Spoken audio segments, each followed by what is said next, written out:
어떤 농부가 한 사람 있었습니다.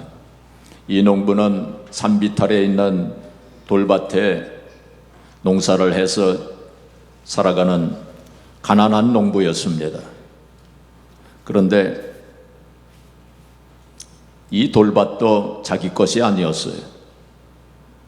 이 돌밭의 주인이 따로 있었습니다. 이 농부는 그러니까 소작을 하는 소작농이었습니다.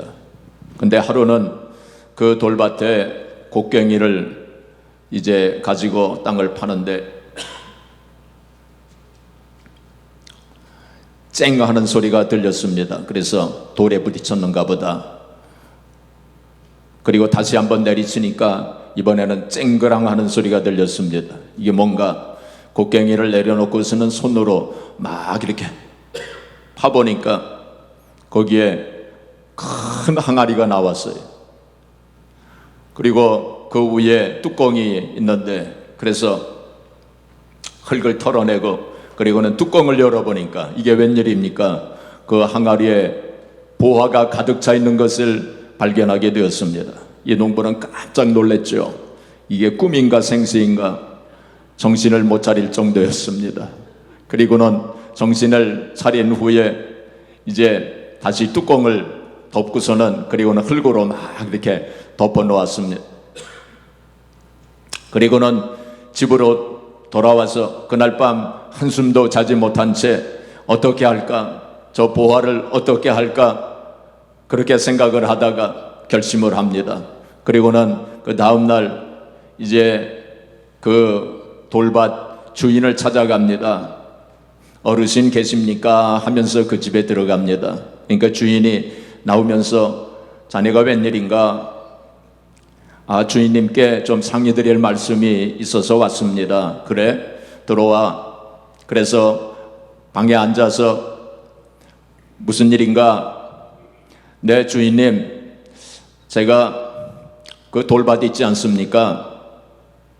그렇지, 자네가 소작하고 있는 그 돌밭 말인가? 예, 그렇습니다. 사실은 제가 그 돌밭을 좀 사고 싶어서요.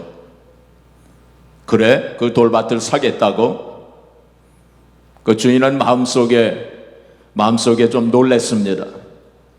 원래는 그 돌밭 별로 가치가 없는 돌밭이기 때문에 작자가 나타나면 헐값이라도 그 돌밭을 팔려고 했는데 이 농부가 와가지고 그 돌밭을 사겠다고 그러니 좀 놀란 것입니다. 이 주인이 표정 관리를 좀 하면서 그래? 그 밭이 좀 비싼데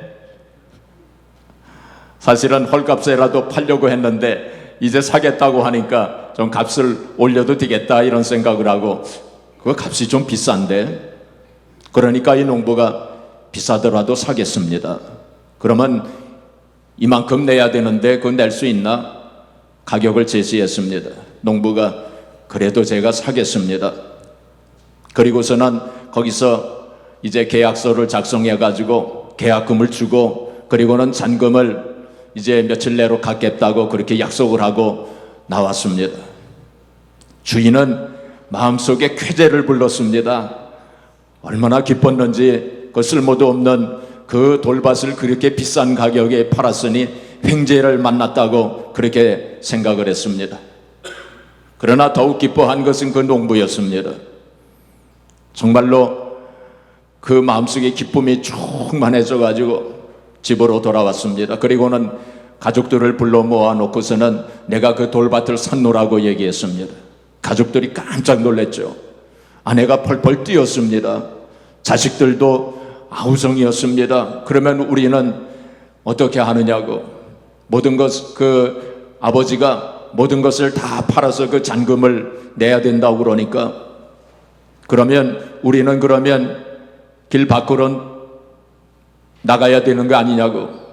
그 아버지가 이제 집도 팔아야 되고 지금으로 말하면 자동차도 팔아야 되고 모든 보험도 다 깨야 되고 집안에 있는 물건 가운데 좀 가치가 나가 있는 거 전부 팔아서 그 잔금을 내야 된다고 그러니까 가족들이 아우성이었죠. 큰일 났다고. 그러나 그 가장의 그 고집을 꺾을 수는 없었습니다. 결국에는 모든 걸 다 팔았죠. 그래가지고 잔금을 다 내고, 그리고는 이제 계약이 완료가 되어서 완전히 그 돌밭은 그 농부의 소유가 되었습니다. 그날 그 농부는 다시 가족들을 소집을 하고 나를 따라오시오. 그래서 돌밭으로 가족들을 데리고 그 돌밭으로 갑니다. 그리고는 다시 곡괭이로 그 돌밭을 이렇게 파니까 거기 뭐가 나왔습니까? 항아리가 나왔어요. 그리고는 그 뚜껑을 여니까 보화가 가득 찬 그것을 가족들이 다 보았습니다. 가족들도 깜짝 놀랐죠. 얼마나 참 놀라운 일입니까? 가족들이 너무 기뻐가지고 환호성을 울리면서 춤을 추었습니다. 그것이 바로 오늘 본문에 나오는 말씀이에요. 제가 좀 장황하게, 좀 길게, 좀 상상을 좀 해가지고 설명을 했습니다. 44절 예수님께서 하신 말씀, 44절 말씀 우리 같이 봉독합니다. 천국은 마치 밭에 감추인 보화와 같으니 사람이 이를 발견한 후 숨겨두고 기뻐하며 돌아가서 자기의 소유를 다 팔아 그 밭을 사느니라. 예수님께서 하신 말씀이죠. 천국은 마치, 천국은 이와 같은 것이다 하시면서 비유로 이 말씀을 하신 것입니다. 자, 그 다음에 45절 46절 또 같이 봉독합니다. 또 천국은 마치 좋은 진주를 구하는 장사와 같으니 극히 값진 진주 하나를 발견함에 가서 자기 소유를 다 팔아 그 진주를 사느니라. 이 두 가지 비유를 말씀을 하셨어요. 똑같은 내용입니다. 하나는 보화를, 그 밭을 샀는데 그 보화가 거기에 감추어져 있는 것이죠. 그래서 모든 걸 다 팔아서 보화를 샀다. 또 하나는 모든 걸 다 팔아서 진주를 샀다. 그런 비유의 말씀입니다. 천국에 대해서 예수님께서 비유로 이렇게 말씀을 하신 거죠. 여기서 이제 밭 그리고 진주, 그건 뭘 의미할까요? 그것은 바로 예수님께서 하신 말씀처럼 천국을 의미하는 거죠. 그리고 더 나아가서는 복음을 의미하는 것입니다. 더 나아가서는 복음의 핵심은 예수 그리스도죠. 그러니까 여기 보화, 진주는 바로 천국, 그리고 복음, 그리고 예수 그리스도를 의미하고 있는 것입니다. 그렇다면 이 밭을 산 사람, 그리고 진주를 산 사람은 어떤 사람일까요? 바로 예수님을 보화로 생각하고 믿는 사람, 그런 사람이죠. 그리고 이 천국을 위해서, 바로 예수님을 위해서 모든 것을 다 팔아도 아깝지 않은 그러한 사람들을 의미한다라고 볼 수 있습니다. 옛날에는 전쟁이 많았어요. 전쟁이 참 많았어요. 그래서 우리가 구약 성경을 쭉 읽어보면 전쟁이 얼마나 많았습니까? 계속해서 전쟁 이야기가 그렇게 많이 나오잖아요. 특별히 팔레스타인 그쪽에 전쟁이 많았어요. 강대국 틈에 끼어가지고 참 전쟁이 참 많았어요. 지난번에 성지순례 갔을 때 무기또라고 하는 그 언덕에 올라갔을 때 그 안내하는 사람이 말하기를 이 무기또 그리고 그 옆에 이스루엘이라고 하는 평야가 있어요. 그곳에서 전쟁이 수십 번 일어났었다고. 제가 거기서 이스라엘 평화를 보면서 막 사람들이 전쟁하는 그런 장면을 그려보았는데 그렇게 전쟁이 수없이 많았어요. 전쟁이 일어나면 사람들은 피난을 가야 했습니다.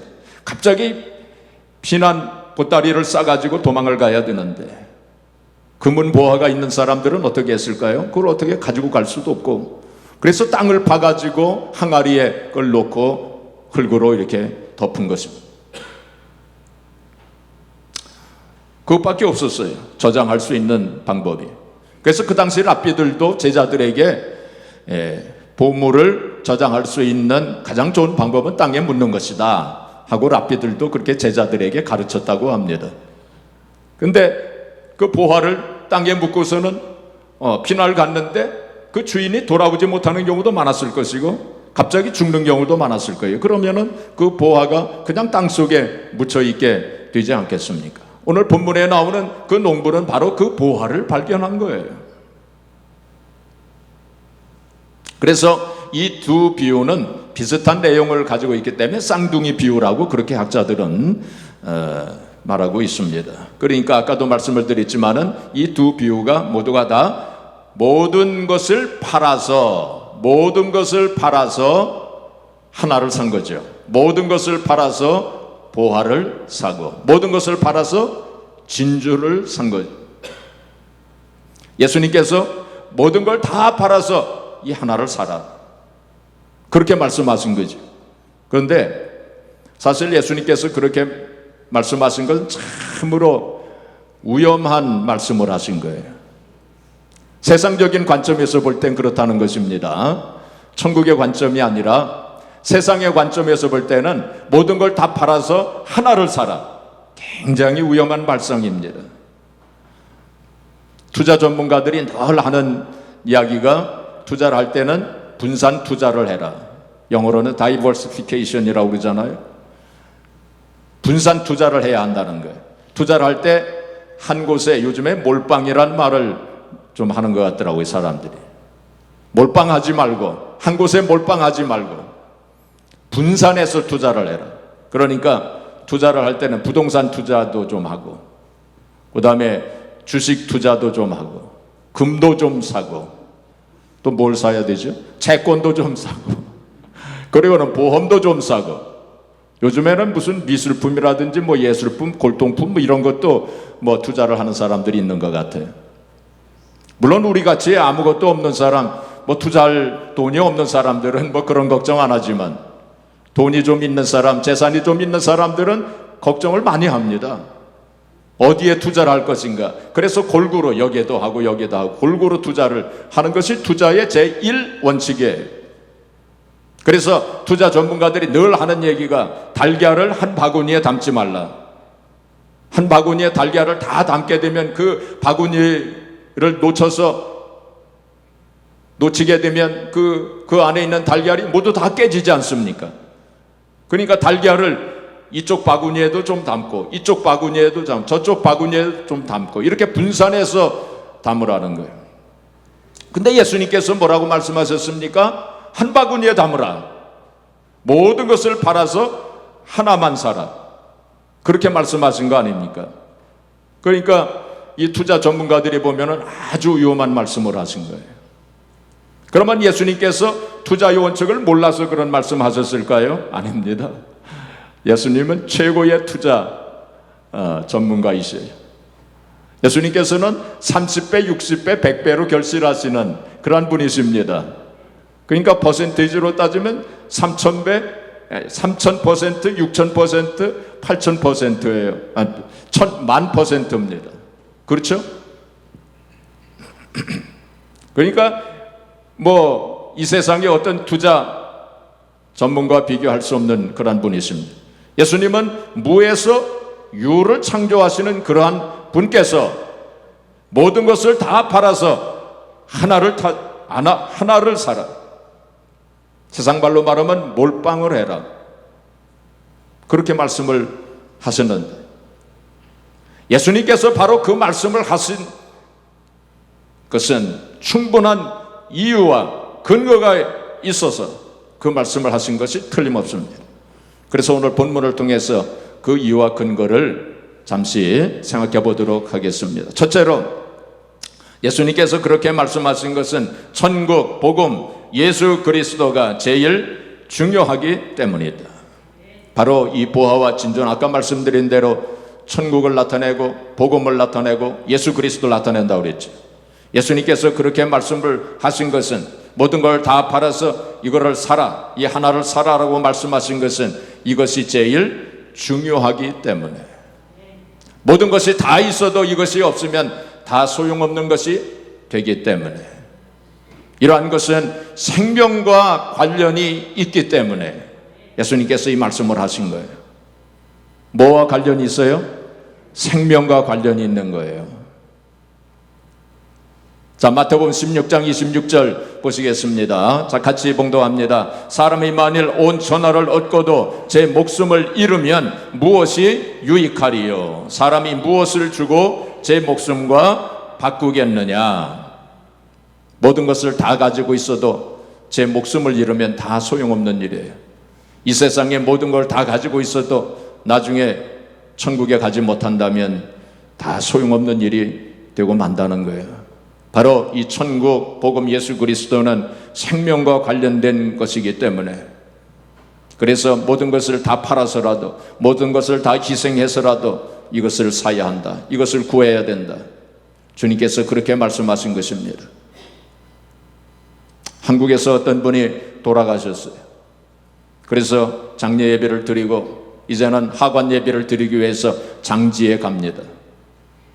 장지에 가는 버스에 가족 친지들이 타고, 그리고는 그 고인의 친구들 그리고 지인들이 함께 버스에 타고 이제 하관 예배를 드리기 위해서 장지로 갑니다.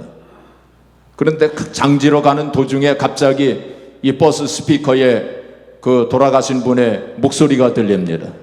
깜짝 놀랐죠, 사람들이. 그 고인의 목소리가 그 버스 스피커를 통해서 나오는 거예요. 뭐라고 얘기를 하느냐면은, 여러분 안녕하십니까? 저의 장례식에 오신 것을 환영합니다. 사람은 이렇게 한 번씩은 다 죽게 되어 있지요. 나도 죽음을 맞이하면서 후회되는 일, 그리고 아쉬운 일도 많았습니다. 그런데 그러한 모든 일들을 되새겨보니까 다 헛된 것이었습니다. 인생에서 제일 중요한 것은 믿음입니다. 나는 지금 예수님을 믿어 천국으로 갑니다. 여러분들도 부디 예수를 잘 믿으셔서 천국에서 모두 만나게 되기 바랍니다. 이렇게 말하고 난 다음에 그 고인은 심지어 농담까지도 한마디 이렇게 말하였습니다. 한 가지 높아심에서 하는 말인데, 장지에서 주는 밥 공짜라고 너무 많이 먹어 배탈 나지 마십시오. 그리고 내 중마고우인 이 집사, 나하고 장지에 갈 때마다 음식을 꼽을 쳤는데 오늘은 제발 그런 짓 하지 마시오. 그럼 나중에 천국에서 봅시다 하면서 껄껄껄 웃으면서 그렇게 말을 했답니다. 물론 그 고인이 돌아가시기 전에 이렇게 녹음을 해둔 거예요. 녹음을 해두고서는 그거를 하관 예배 갈 때 버스에서 틀어달라고 그렇게 부탁을 했답니다. 근데 그 버스에 탔던 사람들이 그 고인의 그 말을 듣고 그 감동을 받아가지고 거기서 예수님을 믿기로 작정한 사람들이 거기에서 많이 나왔다고 하는 것입니다. 어떻게 생각하면 참 좋은 전도 방법이라고 생각을 합니다. 예수님께서 바로 그것 때문에, 생명이 가장 중요한 것이기 때문에 그렇게 말씀을 하신 거예요. 둘째로, 천국 복음 예수 그리스도 안에 모든 것이 다 있기 때문에, 천국 복음 예수 그리스도 안에 이 모든 것이 다 있기 때문에 예수님께서 모든 걸 다 팔아서 이거를 사라, 그렇게 말씀을 하신 거예요. 여러분, 이 땅에 사는 모든 사람들은 다 값진 진주를 구하는 사람들이에요. 값진 진주. 행복을 구하고, 그리고 기쁨을 구하고, 평강을 구하는 사람들 아닙니까? 그렇죠? 행복의 진주, 기쁨의 진주, 평강의 진주를 다 구하면서 그걸 얻으려고 애를 쓰면서 그렇게 사는 사람들 아닙니까? 그래서 돈을 많이 가지고 있으면 그것을 얻는 줄 생각하고, 혹은 권세를 가지면, 혹은 출세하고 성공하면 그러한 것을 가질 줄 알고 어떻게 해서라도 좀 그거를 소유하려고 애를 쓰지 않습니까? 그러나 그걸 소유한다고 해서 그러한 진주를 얻을 수는 없어요. 그 진주는 어디에 있습니까? 바로 예수님 안에 있기 때문에. 바로 예수님 안에 그러한 참된 기쁨이 있고, 예수님 안에 참된 행복이 있고, 예수님 안에 참된 평강이 있는 것입니다. 그래서 예수님께서 이렇게 말씀을 하신 것. 우리가 잘 알고 있는 마태복음 6장 33절에 뭐라고 말씀하셨습니까? 그 나라와 그 그 의를 먼저 구하라. 그리하면 이 모든 것을 너에게 더하시리라. 그 나라와 그 의를 먼저 구한다는 것이 무엇입니까? 바로 천국, 그리고 복음, 예수 그리스도를 먼저 구하라. 그래야면 이 모든 것을 너에게 더하시리라. 바로 그 안에 참된 행복이 있고 참된 기쁨이 있고 참된 평강이 있다. 세상 사람들이 그렇게 구하는 모든 것이 다 거기에 있다라고 주님께서 말씀을 하신 거예요. 골로새서 2장 3절 우리 같이 봉독하겠습니다. 그 안에는 지혜와 지식의 모든 보화가 감추어져 있느니라. 그 안에는 바로 예수님 안에를 가리킵니다. 예수님 안에 지혜와 지식의 모든 보화가 다 감추어져 있다라고 말씀하시고 있는 거예요. 그래서 예수님의 제자들이 모든 것을 다 버려두고 예수님을 따라간 거예요.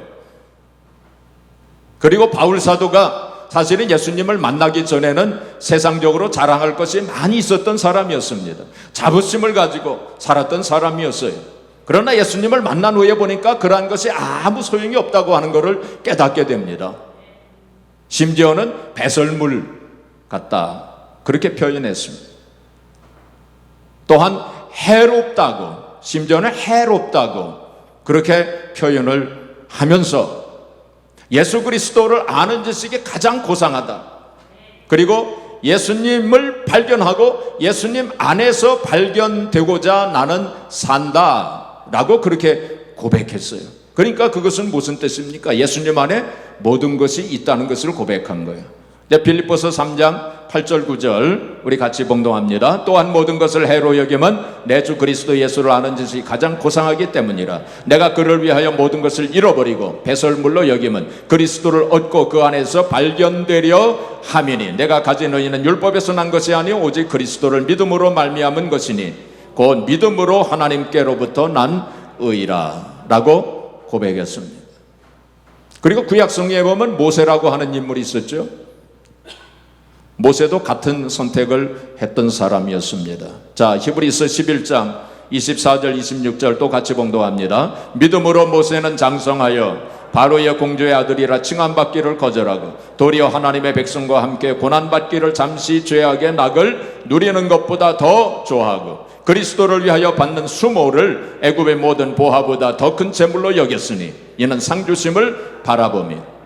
모세는 애굽의 그 왕의 아들로, 공주의 아들로 살아간다면 그 당대의 최고의 부귀영화를 누릴 수 있는 그러한 사람이었지만 그걸 다 포기했어요. 그걸 다 팔아서 무엇을 산 것입니까? 바로 예수 그리스도 안에 있는 보화를 샀다. 구약 성경에 나오는 모세에게 성경은 뭐라고 말씀하고 있냐면 예수 그리스도를 위하여 받는 수모. 예수님이 구약 시대에 태어나시기 전이었죠. 그렇지만은 모세는 앞으로 태어나실 메시아, 앞으로 태어나실 예수 그리스도를 생각하고 이 세상의 모든 걸 다 팔아서 바로 예수 그리스도를 섬기기로 그렇게 작정을 했다고 그렇게 말씀하고 있는 것입니다. 그렇기 때문에 이걸 다른 말로 바꿔 말하면 요즘 올인이라고 하는 말을 하죠. 올인. 모든 걸 다 거는 거예요. 예수님 안에 모든 걸 다 거는 거, 올인하는 것입니다. 바울 사도도 마찬가지, 모세도 마찬가지, 예수님의 제자들도 예수님에게 뭐 한 거예요? 올인한 거예요. 모든 걸 다 건 것입니다. 제가 자주 인용하는 헨리 나우엔은 이렇게 얘기했습니다. 너는 보물을 발견한 사실에 기쁨을 느낄 것이다. 그러나 보물을 발견했다고 해서 내 것이 되는 것은 아니다. 다른 모든 것을 포기할 때 보물을 내 것으로 만들 수 있다. 모든 것을 다 팔아서 모든 것을 이 세상의 모든 걸 다 희생해서라도 그것을 사야 된다. 그것을 구해야 된다. 그렇게 말한 것입니다. 자, 그렇다면 여러분 우리는 어떻게 살아야 할까요? 그러면 지금이라도 당장 집도 팔고 자동차도 팔고 모든 거 다 팔아가지고 하나님 앞에 헌금해야 될까요? 아니면 우리가 다니고 있는 직장도 포기하고 사업하는 것도 다 포기하고 교회 와서 교회 일만 할까요? 아닙니다. 그걸 말씀하시고 있는 건 아닙니다. 물론 그렇게 사는 사람들도 있어요. 그렇지만 그것이 가장 좋은 방법은 아닙니다. 더 중요한 것은 무엇입니까? 바로 오늘 말씀의 원리를 깨닫는 거예요. 오늘 말씀의 정신을 깨닫는 거예요. 그러면 오늘 말씀 예수님께서 하시는 이 말씀의 원리와 정신은 무엇입니까? 바로 우리의 인생의 목적에 대해서 말씀하시고 있는 거예요. 우리가 이 세상에서 돈을 벌고 혹은 직장에 다니고 혹은 사업을 하고 이 세상의 삶을 살아가는 목적이 과연 무엇인가 하는 것입니다. 나 하나 먹고 잘 살고 부귀영화를 누리고 자손들에게 남겨주기 위해서 그렇게 하는 것이냐? 아니면 우리가 이 세상의 삶을 살아가는 그 목적이 주님을 위해서, 복음을 위해서, 천국을 위해서 사는 것이냐 하는 것입니다. 이것이 명확해야 됩니다. 성경 전체가 그것을 우리에게 말씀하시고 있는 거예요. 나에게 있는 모든 것이 누구의 것이냐 하는 것입니다. 나에게 있는 모든 것이 나의 것이 아니라 주님의 것이라고 하는 것을 믿고 고백한다면 우리가 지금 주님께 다 팔아가지고 헌금하지 않더라도 주님은 그렇게 보십니다. 그것이 중요한 것입니다. 그것이 오늘 말씀에 나타난 원리요 정신입니다. 자, 그렇다면 여러분들의 마음속에 과연 나는 그렇게 살고 있는가? 내가 지금 신앙생활을 하고 있다고 하는데 내가 그런 원리와 그러한 정신에 부합하는 그러한 신앙생활을 내가 과연 하고 있는가? 나는 과연 예수님에게 올인하고 있는가? 예수님을 위해서, 복을 위해서, 천국을 위해서 나의 모든 것을 다 팔아서 바로 이 보화를 산 사람처럼 그렇게 살고 있는가 하는 것입니다. 우리는 신앙생활을 하면서 우리의 신앙생활을 때때로 점검해 봐야 돼요. 내가 과연 하나님의 말씀에 따라서 또 주님께서 하신 말씀에 부합하여 지금 살아가고 있는가 하는 것입니다. 제가 우리의 신앙생활을 점검할 수 있는 두 가지 요소를 간단히 말씀을 드리겠습니다. 첫 번째는 기쁨입니다. 우리의 마음속에 기쁨이 있는가 하는 것입니다. 어떤 소년이 길가에 큰 벽이 있는데 길가에 큰 벽이 있었습니다. 그런데 어떤 소년이 그 벽에 얼굴을 대고서는 말귀를 대고 웃고 야단이 났습니다. 이 소년이 이 벽에 얼굴을 대고서는 막 웃는 거예요. 막 환호성을 울리고 너무 좋아가지고 막 다리를 그 발을 막 이렇게 동동거리면서 그렇게 기뻐하는 거예요. 지나가던 사람들이 그 소년을 보고 제가 왜 저러나? 제가 뭐 못 먹을 걸 먹었나? 하고 이상하게 생각했어요. 이해를 못하겠다는 듯이 고개를 흔들면서 지나갔습니다. 근데 여러분, 이 소년이 왜 그러는지 아세요? 벽에다가 얼굴을 대고서는 그렇게 막 환호성을 울리면서 막 기뻐하는데 왜 그랬을까요? 바로 그 벽에는 조그만 구멍이 하나 있었어요. 벽에는 조그만 구멍이 하나 있었습니다. 이 소년이 구멍에 눈을 대고서는 그 벽 저쪽에서 일어나는 일들을 좀 보고 있는 거예요. 벽 이쪽에 저쪽에 무슨 일이 일어나고 있냐면 야구 경기를 하고 있는데 이 소년이 자기가 좋아하는 선수가 홈런을 친 거예요. 그러니까 이 아이가 그 벽에 눈을 대고 보면서 너무 기뻐가지고 막 환호성을 울리는데 길 가던 사람들은 그걸 모르는 거예요. 그걸 못 본 거예요. 알지 못하는 거예요. 그러니까 이해를 못하겠다는 듯이 고개를 흔들면서 지나간 것입니다. 여러분, 세상 사람들은 우리 크리스찬들이 가지고 있는 비밀을 몰라요. 못 봤어요. 그걸 모릅니다. 천국의 비밀, 천국의 보화를 알지 못합니다. 우리가 가지고 있는 그 기쁨을 몰라요. 세상 사람들은 우리 크리스찬들이 주일날만 되면 교회에 와서 그냥 그렇게 뭐 시간을 보내는 거, 시간도 보내고 또 물질도 또 드리고 또 헌신하고 그러는 거, 세상 사람들은 이해를 못해. 왜 저럴까? 왜 주일날 산과 바다로 놀러 가면 좋을 텐데 왜 그렇게 하지 않냐고 교회 가서 앉아 있다가 오는가? 그 사람들은 몰라요. 왜냐하면 천국의 비밀을 모르기 때문에, 천국의 보화를 보지를 못했기 때문에, 그런 기쁨을 우리가 누리고 있는, 우리가 경험하고 있는 그 기쁨을 몰라요. 여러분, 여러분들의 심령 속에 그 기쁨이 있습니까? 오늘 본문에 나오는 그 농부가 보화를 발견했을 때 정말 이게 꿈인지 생시인지 모를 만큼 기뻐했던 그 기쁨이 여러분들의 심령 속에 있습니까? 여러분, 자다가 벌떡 일어나가지고 싱글벙글 해본 적이 있으세요? 천국을 생각하면서, 예수님 생각하면서, 정말 예수님 생각하면서, 천국을 생각하면서 눈물이 나도록 기뻐해 보신 적이 있으세요? 우리에게는 그런 기쁨이 있어요. 있어야 합니다. 없다면, 우리 심령 속에 그런 기쁨이 없다면 한번 우리의 신앙생활 한번 되돌아봐야 돼. 어디가 잘못됐는지, 내가 정말로 천국이 있다고 하는 걸 믿는지, 예수님과 그 복음을 확실하게 믿고 있는지, 그것을 한번 점검해 봐야 돼. 그 두 번째 요소는 마음의 여유입니다. 마음의 여유. 어떤 두 소녀가 바닷가에서 조개 껍질을 줍습니다. 조개 껍질 얼마나 예쁩니까? 조개 껍질을 주서요. 근데 두 소녀가 막 같이 가다가 저 앞에 아주 예쁜 조개 껍질을 하나 발견을 했어요. 두 사람이 똑같이 발견했어요. 똑같이 이게 잡으려고, 그거를 가지려고 손을 뻗었어요. 그래서 서로 다투게 됐습니다. 내가 가질 거야, 아니야, 내가 가질 거야. 서로 다투었어요. 결국 힘이 센 소녀가 그 조개 껍질을 차지했습니다. 근데 둘 사이가 나빠졌어요. 토라졌어요. 그것 때문에. 근데 이 조개 껍질을 차지한 이 소녀가 좀 가다 보니까 뭘 발견하냐면은 진주가 있는 조개를 발견한 거예요. 진주를 발견한 거예요. 진주를 발견한 진주를 이렇게 손에 넣었죠.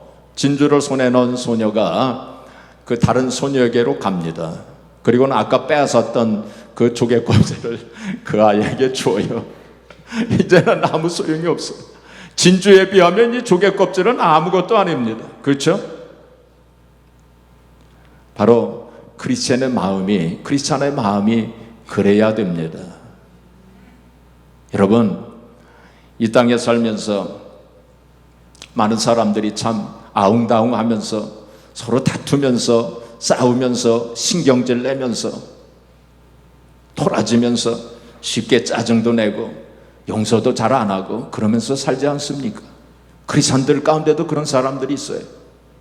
쉽게 상처받고 쉽게 토라지고 쉽게 시험에 들고, 성령 충만해야 되는데 신경질 충만하고 그런 사람들도 있어요. 왜 그럴까요? 아직 이 천국 보화를, 진주를 아직 발견하지 못했기 때문에 그래요. 천국 보화를 발견하고 진주를 발견한 사람은 마음이 너그러워져요. 아무것도 아니에요. 세상적인 거 아무것도 아니에요. 그렇게 아웅다웅 이렇게 싸우며 살 필요 없어요. 우리는 진주를 소유한 사람들 아닙니까? 천국 보화를 소유한 사람들 아닙니까? 그걸 발견한 사람들 아닙니까?